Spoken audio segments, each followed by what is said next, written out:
Hi, hello, வணக்கம், welcome to our channel Veeru vision.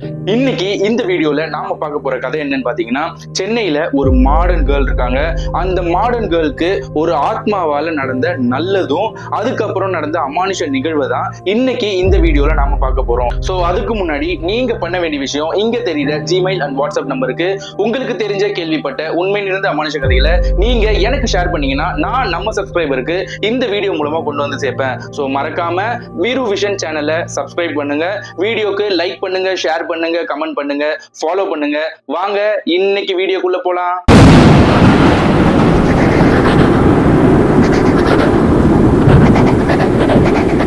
Chennai Ambattur பகுதியில வாழ்ந்துட்டு வர பரசுராம் இவர் அந்த அம்பத்தூர் பகுதியிலேயே ஒரு மிகப்பெரிய ஃபேக்டரி வச்சு நடத்திட்டு வராரு. இவரோட மனைவி லட்சுமி, இவருக்கு ஒரே ஒரு பொண்ணு இருக்காங்க. அவங்க பேரு ஷர்மிளா. இவங்க சென்னையில உள்ள ரொம்ப பிரபலமான ஒரு காலேஜ்ல ஃபைனல் இயர் MBA டிபார்ட்மெண்ட்ல படிச்சுட்டு வராங்க. இவங்க வசதியா இருக்கிற காரணத்தினாலேயே இவங்க பொண்ணை கேட்டு நிறைய இடத்துல இருந்து வரன் வருது. ஆனா இந்த ஷர்மிளாக்கு கொஞ்ச நாள் ஆகட்டும், நான் படிச்சு முடிச்சு நல்ல வேலைக்கு போய் நான் ஒரு பிசினஸ் ரன் பண்ணணும், அதுக்கப்புறம் தான் என்னோட கல்யாணம். ரொம்ப மாடர்ன் கேர்ள். அது மட்டும் இல்லாம கொஞ்சம் திமிரும் ஜாஸ்திங்க. பணம் இருக்கிற இடத்துல பணம், அழகு இதெல்லாம் இருக்கிற இடத்துல கொஞ்சம் திமிர் இருக்குன்னு சொல்லுவாங்கல்ல, அதே மாதிரி ஒரு திமிர் குணம் இருக்குது. எப்பவுமே இவங்களோட காஸ்டியூம்ஸ் பாத்தீங்கன்னா, அதாவது அவங்களோட உடைகள் பாத்தீங்கன்னா ரொம்ப மாடர்னா போடுறதுதான் இவங்களோட வழக்கம். இவங்க வீட்டுல அவங்க அம்மாக்கு இது சுத்தமா பிடிக்காது. இவங்களுக்குன்னு சாரீஸ், நகை ஏகப்பட்டது வாங்கி வச்சிருக்காங்க. ஆனா இவங்களுக்கு அதெல்லாம் போட இன்ட்ரெஸ்ட் கிடையாது. ஒரு மாடர்ன் ட்ரெஸ் போட்டுட்டு ஒரு சின்னதா ஒரு கம்மலை போட்டுட்டு ஒரு ஸ்டைலா இருக்கணும் இந்த ஜெனரேஷனுக்கு ஏற்ற மாதிரி அப்படின்ற கேட்டகரியில தான் இந்த ஷர்மிளா வருவாங்க. இப்போ வெளியே யாராவது பார்த்தா, ஒரு பெரியவங்களை பார்த்தா மதிக்கிறது, யாருக்காவது சாப்பாடு இல்லைன்னா இதை கொடுக்கறது, இந்த ஹெல்பிங் டெண்டன்சி கூட அவங்களுக்கு கிடையாது. அவங்களோட மைண்டு படிக்கணும், பணம் சம்பாதிக்கணும், அப்பாவோட பிசினஸ் மாதிரி நம்ம ஒரு பிசினஸ் பண்ணணும், இந்த மணி மைண்டடா தான் இந்த ஷர்மிளா இருக்காங்க. இப்பேற்பட்ட ஷர்மிளா ஒரு நாள் அவங்க கூட படிக்கிற அவங்க ஃப்ரெண்ட்ஸோட ஒரு ட்ரிப் போலாம் அப்படின்னு முடிவு பண்ணி இங்க இருந்து நம்ம சென்னையில இருந்து பாண்டிச்சேரிக்கு கிளம்பி போறாங்க. அப்படி போகும்போது இவங்க போற ரூட் எதுன்னு கேட்டீங்கன்னா, சென்னை ECR ரோட்ல பயணம் மேற்கொள்றாங்க. இந்த ECR சாலை ரொம்ப அகலமான சாலை கிடையாது, கொஞ்சம் குறுகிய சாலை மாதிரி தான் இருக்கும். அங்கங்க வளைவுகள் அதிகமா இருக்கும். இதனாலேயே இந்த ECR அந்த சாலையில போற வாகனங்கள் அடிக்கடி விபத்து ஏற்படுறதும் நிறைய மரணங்களும் ஏற்படுது. இவங்க அந்த சாலையில பயணிச்சுட்டு இருக்கும் போது ஒரு விபத்து, பெரிய விபத்து. கார்ல போன ஒரு தம்பதிகள் அடிபட்டு பயங்கர கூட்டம், சரியான டிராபிக். அங்க இவங்க வண்டி நிக்குது. அதாவது நம்ம ஷர்மிளா அவங்க ஃப்ரெண்ட்ஸ் எல்லாம் போற அந்த வண்டி அங்கேயே நிக்குது. ஷர்மிளாக்கு ஒரு ஆர்வம், என்ன ஆச்சு, யாருக்கு அடிபட்டிருக்கு, வாங்க பாக்கலாம்னு சொல்லி அந்த வேன்ல இருக்கிற ஒரு 4-5 பேரை கூப்பிடுறாங்க இவங்க ஃப்ரெண்ட்ஸ். ஆனா அவங்க வேணாண்டி, நம்மளுக்கு என்ன பிரச்சனை, எதுக்கு நம்ம அங்க போய் பார்க்கணும், அதெல்லாம் பார்த்தா எனக்கு தலை சுத்து வரும் அப்படின்னு ஒரு நபர் சொல்றாங்க. இருந்தாலும் ஷர்மிளாக்கு சரி வா போய் பார்க்கலாம் என்னதான் நடக்குது அப்படின்னு சொல்லிட்டு வம்படியா ஒரு 4-5 பேரை கூட்டு போறாங்க. கூட்டிட்டு போய் பார்த்தா புதுசா கல்யாணம் ஆன தம்பதிகள் கார்ல போகும்போது முன்னாடி வந்த லாரியில இடிச்சு அந்த ஹஸ்பண்ட் ஸ்பாட்லயே இறந்துடுறாரு. இந்த பெண் இருக்காங்களே, புதுமண பெண், அவங்க ரத்த வெள்ளத்துல இருக்காங்க. ஆனா கத்தல, ஒரு மாதிரி துடிக்கல, எதுவுமே பண்ணல, ரொம்ப கேஷுவலா பாக்குறாங்க. அவங்களோட பார்வை ஏதோ அடிப்பட்டவங்க மாதிரியே தெரியல. இந்த விஷயத்த ஷர்மிளா நோட் பண்றாங்க. ஷர்மிளா பார்க்கும்போது சுத்தி கிட்டத்தட்ட ஒரு 50-60 பேர் நிக்கிறாங்க. ஆனா அந்த அடிபட்டு அப்படியே தூக்கிட்டு அந்த ஆம்புலன்ஸ்ல வைக்கலாம் அப்படின்னு தூக்கிட்டு போயிட்டு இருக்கிற நேரத்துல அந்த பெண் பொறுமையா நம்ம ஷர்மிளாவை ஒத்து பார்க்க ஆரம்பிக்கிறாங்க. ஷர்மிளாக்கு ஒண்ணுமே புரியல, இத்தனை பேர் நிக்கும் போது நம்மள ஏன் பாக்குறாங்க அப்படின்னு சொல்லி அவங்களும் திரும்பி பாக்குறாங்க. ஆனா அந்த பெண் அவ்வளவு சாதாரணமாவும் அந்த பார்வையில ஏதோ சொல்ல வராங்க அப்படின்ற மாதிரி ஒரு ஃபீல் இந்த ஷர்மிளாக்கு தோணுது. இந்த விஷயத்த ஷர்மிளா கூட இருக்கிற அவங்க ஃப்ரெண்ட்ஸும் பாத்துறாங்க. என்னடி அந்த பொண்ணு ஒன்னையே பாக்குறா, இது ஏதோ சரியில்லடி, வா போலாம் அப்படின்னு. அவங்க ஏதோ பிரச்சனைடி, உயிர் போற ஸ்டேஜ்ல கூட சில பேர் ஏதாவது சொல்லணும்னு நினைச்சு யாரையாவது பார்த்து அவங்க கிட்ட சொல்லணும்னு முயற்சி பண்ணுவாங்க. அந்த மாதிரி கூட இருக்கலாம்ல, அவங்க கிட்ட ஏதாவது கேட்கலாமா அப்படின்னு சொல்லி ஷர்மிளா சொல்றாங்க. வேண்டவே வேண்டாம், முதல்ல நம்ம இங்க இருந்து கிளம்பலாவா அப்படின்னு சொல்லி ஷர்மிளாவை வம்படியா கூட்டிட்டு போயிட்டு கார்ல உட்கார வைக்கிறாங்க. அப்புறம் அவங்க ஃப்ரெண்ட்ஸ் எல்லாருமே அங்க இருந்து கிளம்புறாங்க, பாண்டிச்சேரி போறாங்க. அங்க சில பார்ட்டிகள் நடக்குது, அதெல்லாம் முடிச்சுட்டு திரும்பியும் சென்னைக்கு வராங்க. சென்னைக்கு வந்த ஷர்மிளா அப்போ நார்மலா தான் இருக்காங்க. அன்னைக்கு நைட்டு நல்லா படுத்து தூங்கி எந்திக்கிறாங்க. விடிய காலையில ஒரு 5 மணி இருக்குங்க. 5 மணிக்கு ஷர்மிளா திடீர்னு எந்திக்கிறாங்க. எழுந்து கண்ணாடி முன்னாடி போய் அவங்களோட அழகையே திரும்ப திரும்ப பார்த்துட்டு இருக்காங்க. அவங்களோட முகத்தையே அழகா இருக்கும்னு சொல்லி இந்த வார்த்தையை சொல்லி அவங்களே பாத்துக்கிறாங்க. ஒரு கட்டத்துல அந்த பீரோவை திறந்து இவங்களுக்கு பிடிக்காத ஒரு புடவைகள், அதான் இவங்களுக்கு மாடர்ன் ட்ரெஸ் தான் பிடிக்கும், ஆனா புடவைகளை எடுத்து கட்ட ஆரம்பிக்கிறாங்க. அங்க இருக்கிற நகைகளை போட்டுக்கிறாங்க. அதுக்கப்புறம் கீழே காலையில எப்பவுமே 10 மணி 11 மணிக்கு எந்திக்கிற இந்த ஷர்மிளான்ற நபர் அன்னைக்கு காலையில 5 மணிக்கெல்லாம் கீழே காஃபி போட்டு அவங்களையும் குடிச்சிட்டு அவங்க அப்பா அம்மாவுக்கும் கொடுக்குறாங்க. இது மிகப்பெரிய அதிர்ச்சியா இருக்கு. அங்க வேலை செஞ்சுட்டு இருக்கிற வேலைக்காரியே இது பெரிய அதிசயமா பாக்குறாங்க. என்னடா இந்த பொண்ணு காலையில காஃபி போட்டு அதுவும் அவங்க அப்பா அம்மா கொடுக்குது, இது புடவை கட்டி இருக்கு, நகை போட்டிருக்கு, போய் சாமி எல்லாம் கும்பிடுதாங்க. இதெல்லாம் பார்த்து பயங்கர ஷாக் ஆகுறாங்க. உடனே அந்த வீட்டுல வேலை செஞ்சுட்டு இருக்கிற ஒரு பெண்மணி என்ன பண்றாங்க, ஓடி போய் அவங்க அம்மா கூப்பிடுறாங்க. மா இங்க வாங்கம்மா, லட்சுமி அம்மா இங்க வாங்க அப்படின்னு சொல்லி கூப்பிடுறாங்க. என்னமாச்சு? உங்க பொண்ணு பாருங்க, அப்படியே லட்சுமி மாதிரி இருக்கா, சாமியவே நேர்ல பார்த்த மாதிரி இருக்கா, பட்டு புடவை கட்டிக்கிட்டு நகை போட்டுக்கிட்டு சாமி கும்பிட்டுட்டு அவ்வளவு லட்சணமா இருக்கா, உங்களுக்கு வேற காஃபி போட்டு வச்சிருக்கா, அப்பாவுக்கு காஃபி கொடுத்துட்டா அப்படின்னு சொல்லி ஷாக் ஆகுறாங்க. இதை ஓடி வந்து பார்த்த லட்சுமிக்கு வந்து பேரதிர்ச்சி, ஆனா ரொம்ப சந்தோஷம். என் பொண்ணு இப்படி மாறிட்டாலே, எப்படி ஒரே நைட்ல இப்படி மாறினா, எதனால இவளுக்கு தோணுச்சு அப்படின்னு சொல்லும் போது கொஞ்ச நேரத்திலேயே ஷர்மிளா நார்மல் ஆகுறாங்க. நார்மல் ஆயிட்டு, ஏமா இப்படி பண்ற, எனக்கு தான் புடவை பிடிக்கலன்னு தெரியுதுல, அதை ஏன் கட்டி என்ன தொல்லை பண்ற, எனக்கு பிடிக்காது, இந்த புடவையே பிடிக்காது, இந்த நகை பிடிக்கல, எனக்கு இந்த மாடர்னா இருக்குதான் பிடிச்சிருக்கு, தேவையில்லாத விஷயம் எல்லாம் பண்ணாதுன்னு சொல்லி கழட்டி வச்சுட்டு திரும்பவும் அந்த மாடர்ன் ட்ரெஸ் போட்டுட்டு வெளியே ஃப்ரெண்டை பார்க்க கிளம்பிடுறாங்க. இந்த விஷயத்த பார்த்து அந்த வேலைக்கார அம்மா இருக்காங்களா அவங்களும், இந்த லட்சுமி இருக்காங்களா அவங்களும் ஷாக் ஆகுறாங்க. இவளுக்கு இதே வேலையா போச்சு, ஏதாவது ஒண்ணு பண்ணிட்டு நம்ம மேல பழிய போட்டு இந்த விளையாடுறதே வேலையா போச்சுப்பா இந்த பொண்ணுக்கு அப்படின்னு சொல்லி இந்த விஷயத்த ரொம்ப சாதாரணமா எடுத்துக்கிறாங்க. ஆனா ஃபர்ஸ்ட் பயப்படுறாங்க, இதுல இருந்து நான் கட்டினா அப்படின்னு சொல்லி ஷாக் ஆகி பயப்படுறாங்க. ஆனா ஒரு கட்டத்துல இவ எப்பவுமே இந்த விளையாட்டு புத்தியில இருப்பா அப்படின்றதுனால இந்த விஷயத்த ஃப்ரீயா விட்டுறாங்க. 2 நாள் அதே மாதிரி வீட்டுல நடக்குது. புடவை கட்டுறா, நகையை போடுறா, சாமி கும்பிடுறா, காஃபி போடுறா. ஆனா திரும்பவும் அவங்க அம்மாயிட்ட வந்து ஏமா இதெல்லாம் பண்றேன்னு சொல்லி பண்றா. இவங்க அம்மாவுக்கு லைட்டா சந்தேகம் வருது, இது ஏதோ பிரச்சனை மாதிரி தோணுது அப்படின்னு சொல்லி இந்த விஷயத்த வந்து அவங்க அப்பா இருக்காருல, பரசுராம இருக்காருல்ல, அவங்க கிட்ட போய் சொல்றாங்க.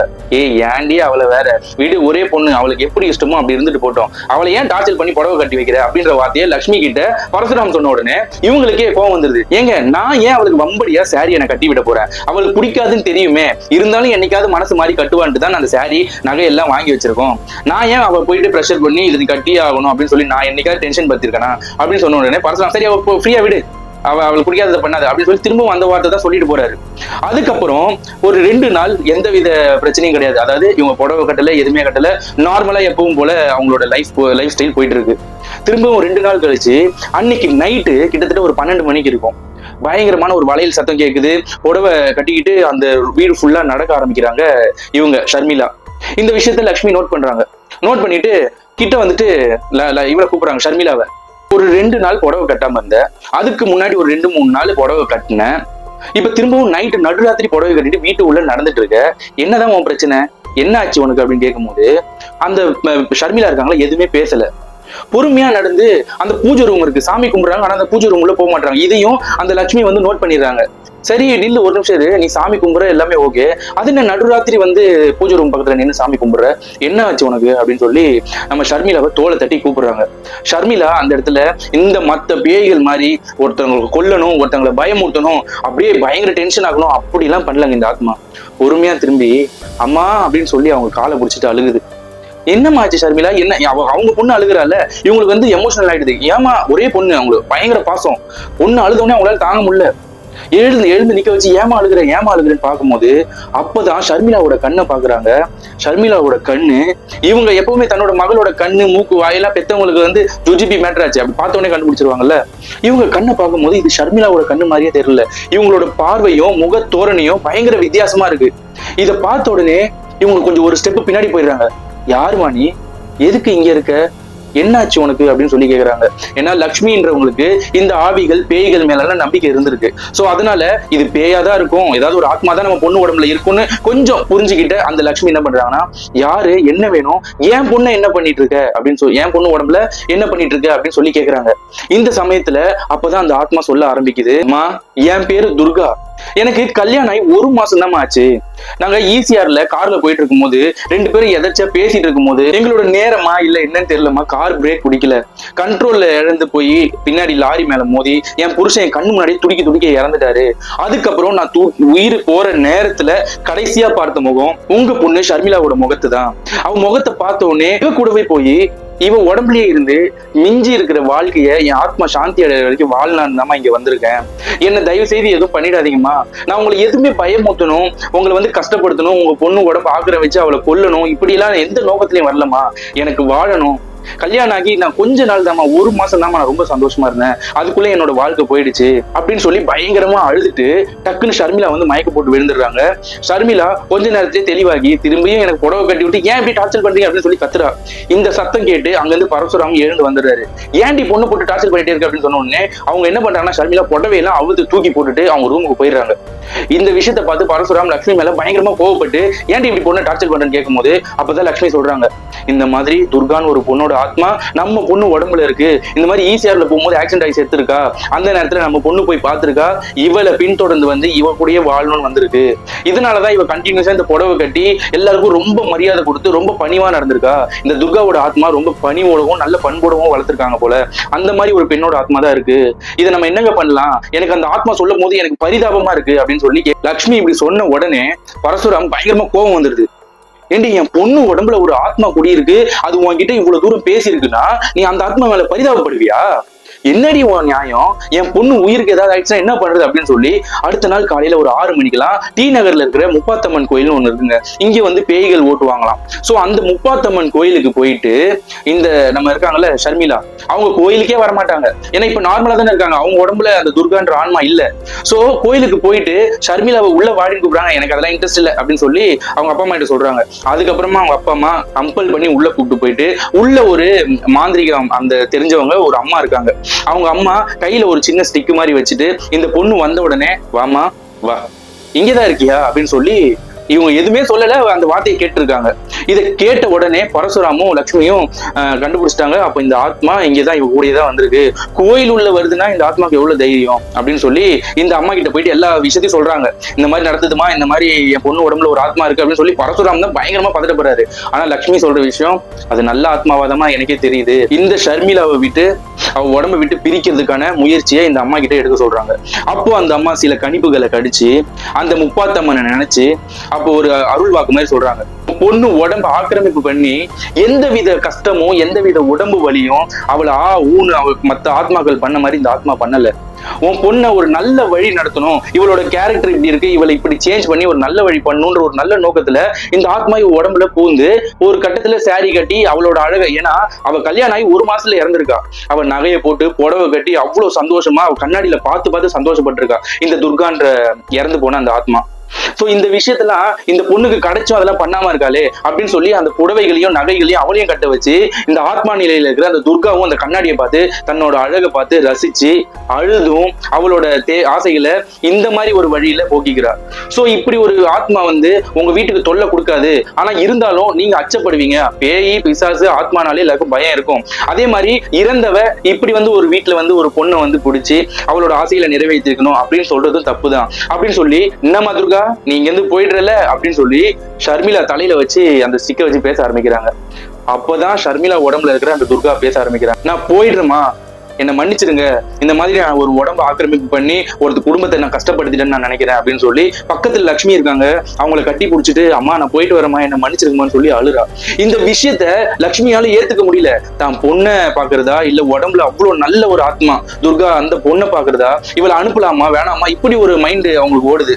இருந்தாலும் வேற வழி இல்லை, அவன் பொண்ணு வந்து நல்லா இருக்கணும், ஆத்மா நிலையில இருக்கிறவங்க அவங்க ஆத்மா சாந்தி அடையணும். இந்த விஷயத்த யோசிச்ச அந்த லட்சுமின்றவங்க நல்லா கட்டி பிடிச்சி அவங்கள ஷர்மிளாவை அரவணைச்சு, அழாதமா, உனக்குன்னு ஒரு ஜென்மம் வரும், அந்த ஜென்மத்துல நீ 100 வயசுக்கு நல்லா வாழ்வ, இப்ப நீ போயிட்டு வா, உன் ஆத்மா சாந்தி அடையும், நீ நல்லபடியா போயிட்டு வாமா, நீ எங்க குடும்பத்துல எந்தவித கஷ்டத்தையும் நீ கொடுக்கல, நீ ஒரு புனித ஆத்மா, நல்லா இருமா அப்படின்னு சொல்லி அந்த ஆத்மாவை ஷர்மிளா உடம்புல இருந்து அந்த துர்கான்ற ஆத்மாவை போக வைக்கிறாங்க. அப்படி துர்காவோட ஆத்மா நம்ம ஷர்மிளா உடம்புல இருந்து போனதுக்கு அப்புறம் இந்த சாமியார் அம்மா என்ன சொல்றாங்கன்னா, இந்த மாதிரி அவ இறந்த இடம் உன் பொண்ணுக்கு தெரியும், அந்த இடத்துக்கு போ, 90 நாள் கற்பூரம் ஏத்தி வெத்தலை பாக்கு வச்சு அவளை கும்பிட்டுட்டு வா, அவளை கும்பிட்டுட்டு அந்த 90 நாளைக்கு அப்புறம் உன் பொண்ணோட நடவடிக்கையை பாரு, உனக்கே தெரியும் அவ எப்படிப்பட்ட ஆத்மாவா உங்க வீட்டுக்கு வந்து சேர்ந்திருக்கா அப்படின்னு சொல்லி இந்த விஷயத்த சொல்லி அந்த ஷர்மிளாவையும் ஆசீர்வாதம் பண்ணி அங்க இருந்து அனுப்புறாங்க.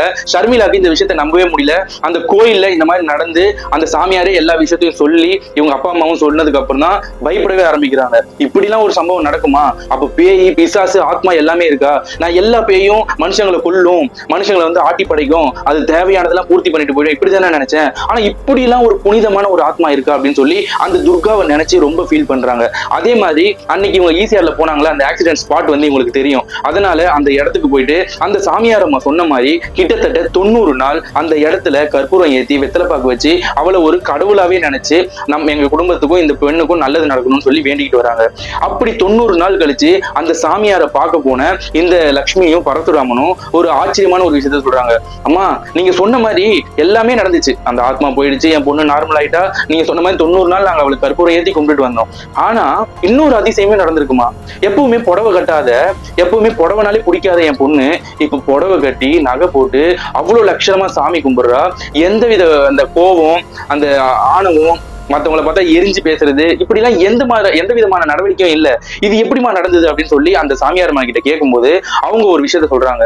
அந்த ஆத்மா நீங்க 90 நாள் அவளை கடவுளா நினைச்சு கும்பிட்டீங்க பாத்தீங்களா, அந்த 90 நாள் நீங்க கும்பிட்ட அந்த ஒரு நல்ல பையனுக்கு தான் அந்த ஆத்மா உன் பொண்ணுக்கு நல்ல குணங்களை கொடுத்துட்டு போயிருக்கு.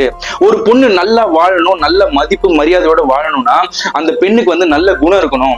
அந்த குணத்தை அந்த துர்கான்ற ஆத்மா உன் பொண்ணுக்கு பரிசா கொடுத்துட்டு போயிருக்கா. உன் பொண்ணு இதுக்கப்புறம் ரொம்ப நல்லா இருப்பா, நல்ல வாழ்க்கை அமையும் சொல்லி அவங்களை ஆசீர்வாதம் பண்ணி அவங்கள அனுப்பி வைக்கிறாங்க. இவங்க 2 பேரும் அந்த துர்கான்ற அந்த ஆத்மாவை நினைச்சு ரொம்ப ஃபீல் பண்றாங்க. ஒரு கட்டத்துல அங்க இறந்த அந்த துர்கா, அவங்க இறந்தாங்க தெரியுமா, அந்த டீடைல்ஸை கலெக்ட் பண்ணி ஹாஸ்பிட்டல்ல போய் கலெக்ட் பண்ணி இந்த மாதிரி இறந்த பொண்ணு எங்க, எந்த ஊரு, எல்லாத்தையும் கலெக்ட் பண்ணி அந்த பொண்ணு போட்டோவை வாங்கி அந்த பொண்ணு எப்ப இறந்தாலோ அன்னைக்கு டேட்டை இப்போ வரைக்கும் அந்த வீட்டுல கும்பிட்டுக்கிட்டே வராங்க. இறந்த நாளை வந்து அந்த துர்கான்ற பெண்ணுக்கு வந்து கும்பிட்டுட்டே வராங்க. ஷர்மிளா, பரசுராமன், லக்ஷ்மி. அந்த துர்கான்றவங்க எந்த ஊரு, எந்த ஃபேமிலி எதுவுமே இவங்களுக்கு ஃபர்ஸ்ட் தெரியாது. ஒரு நல்லது நடந்திருக்கு அந்த துர்கான்ற ஆத்மாவால. அந்த விஷயத்துக்காகவே அவளை ஒரு கடவுளாவே பாவிச்சு அவளோட போட்டோவை வீட்டுல தேடி கண்டுபிடிச்சு அந்த போட்டோவை வாங்கி அவளை அந்த வீட்டுல வச்சு சாமியா கும்பிடுறாங்க இப்ப வரைக்கும் பரசுராம் குடும்பம். ஷர்மிளா இதுக்கப்புறம் எந்த ஒரு பேயும் பிசாசும் மனுஷனை கொல்லுன்ற அந்த கான்செப்ட்ல இருந்து வெளியே வந்து சில ஆத்மாக்கள் எல்லாருக்கும் நல்லது செய்யவே இந்த பூமியில இருக்குன்றதையும் புரிஞ்சுக்கிட்டு இந்த விஷயத்த நம்ம கிட்ட ஷேர் பண்ணியிருக்காங்க. அவங்களோட வாழ்க்கையை இப்போ வரைக்கும் நல்லா வாழ்ந்துட்டு இருக்காங்க. மத்த கதைகளை நம்ம சொல்லும் போது ஆவி இப்படி வந்துச்சு, அப்படி நின்று பயமுத்திச்சு, அதுக்கு தேவையானதை கேட்டுச்சு, இவ்வளவு கஷ்டப்பட்டு அந்த ஆவியை ஓட்டினாங்க, இப்படி எல்லாம் நம்ம ஒரு கதை கேட்டிருப்போம். ஆனா இந்த மாதிரி சில கதைகளையும் உண்மை சம்பவத்தையும் கேட்கும்போது எனக்கே ரொம்ப மனசு கஷ்டமா இருக்குங்க. இப்பேற்பட்டவங்க சீக்கிரமா செத்து போயிடுறாங்க. இந்த மாதிரி ஆத்மாக்கள் வந்து சீக்கிரமா செத்து போய் தன்னோட ஆசைகள், சின்ன சின்ன ஆசைகள், கல்யாணம் ஆகி புருஷன் கூட வாழணும்னு நினைச்ச அந்த துர்கா அதுக்கப்புறம் கூட வந்து தன் புருஷனையும் தன் குடும்பத்தையும் சேர்ந்து போய் பார்க்கணும் அப்படின்லாம் இந்த உடம்பை யூஸ் பண்ணிலாம் நினைக்கல. தன்னோட அந்த சின்ன சின்ன ஆசைகள், நான் வாழணும்னு நினைச்ச அந்த நாட்கள் கொஞ்ச நாள் இந்த உடம்புல இருந்து நான் ஆசையை தீர்த்துக்கிறேனே அப்படின்ற ஒரு நட்பாசை தான் அந்த துர்கான்ற ஆத்மாக்கு.